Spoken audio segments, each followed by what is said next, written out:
Hey, what's up everybody? Welcome back to the channel. In my last video I showed you how to put together this quick and easy solar panel setup for your kayak using a 50-watt solar panel.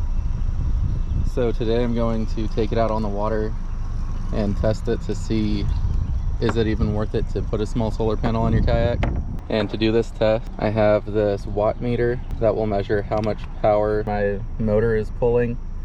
And right here it'll show the total amount of power used throughout the day while I'm out there.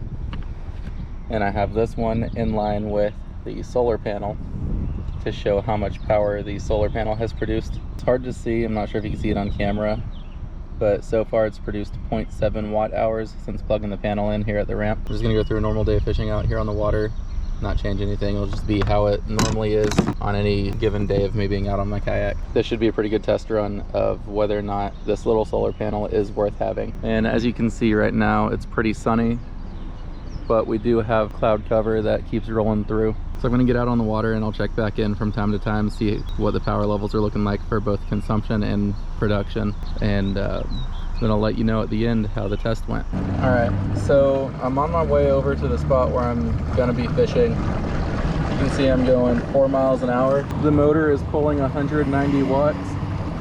And so far I've used 17 watt hours. I'm not sure if you can see that. I can't turn around too far while moving, but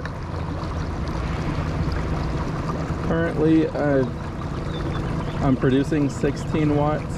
And I've produced 2 watt hours. So with the sun still slightly low, it's only 9 a.m. so the sun's not quite peaked up in the sky yet, but while moving at cruising speed, the panel is pushing about 10% of the power that the motor needs, but that is cruising. When I get down to where I'm fishing and I slow down to trolling speeds, I'll show you how much power the motor actually pulls and how much power I'll be producing for the bulk of the fishing. But if you're just using your motor for cruising around the lake or whatever, and you don't actually stop and fish or slow your motor down at all, then right off the top I could say, no, this little 50-watt solar panel is not gonna do a whole lot to help you extend your battery life. But most people I know that go fishing aren't moving at 4 miles an hour the whole time they're fishing. So I'll check back in when I get down to where I'm going and show you what the numbers look like after I've been fishing for a little while. All right, so it's 10:11 now, a little over an hour since I last checked in, and I've been fishing around this spot for about maybe 45 minutes now. And for the most part, I've just been working this bank line over here.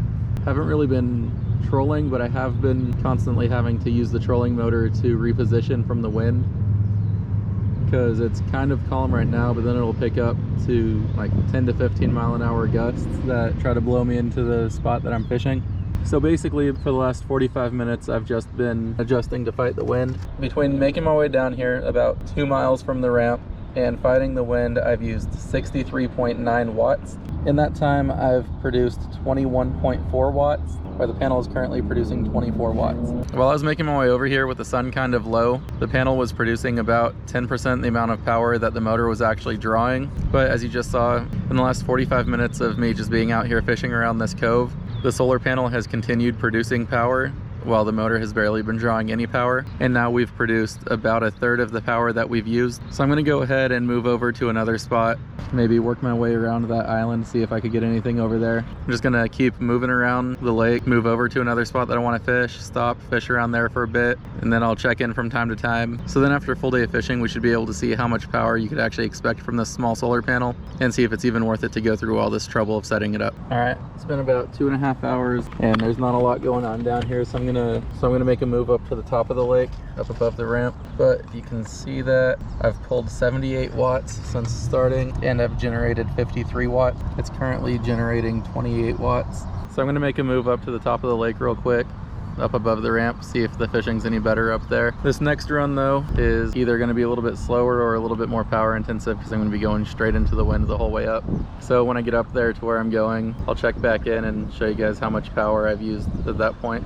All right, so I'm at 3.5 hours. I've gone right about 6 miles between trolling, fighting the wind, and moving between spots. I've used 175 watt and generated 81 watts, currently pulling 25 watts from the solar panel. Now if you see the sun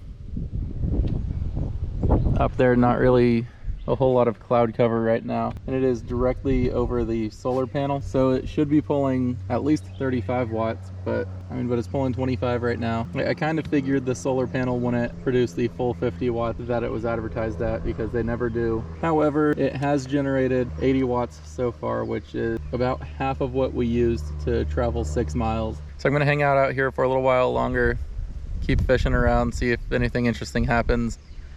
And then at the end of the day, when I get back to the ramp, I will show you how much power I generated versus how much power I used. So it's been 5 hours. I'm right around the corner from the ramp, and if you can see that, I've used 191 watts to go about 7 miles cruising between fishing spots and repositioning the kayak because of the wind. And we have generated 118 watts. So been out here on a pretty sunny day for 5 hours, generated 118 watts. That is about 60% of the amount of power that I used. Now, obviously that wasn't running the motor the whole time, but I wasn't trying to test how much power will I draw if I run the motor all day, and how much power will I create if I have the solar panel going all day. The test for this video was just to see, on a regular day of fishing, how much power will my motor use and how much power will the solar panel create. And with the way that I fish, at least out here on this lake, I'm really only running the motor when I'm repositioning and occasionally trolling a bank. But with this motor and kayak setup, if I was going to be running at the lowest speed this kayak is capable of going, this motor was only pulling at most 30 watts while moving at a trolling speed. With the panel output averaging 24 watts, then that would mean for this particular battery with my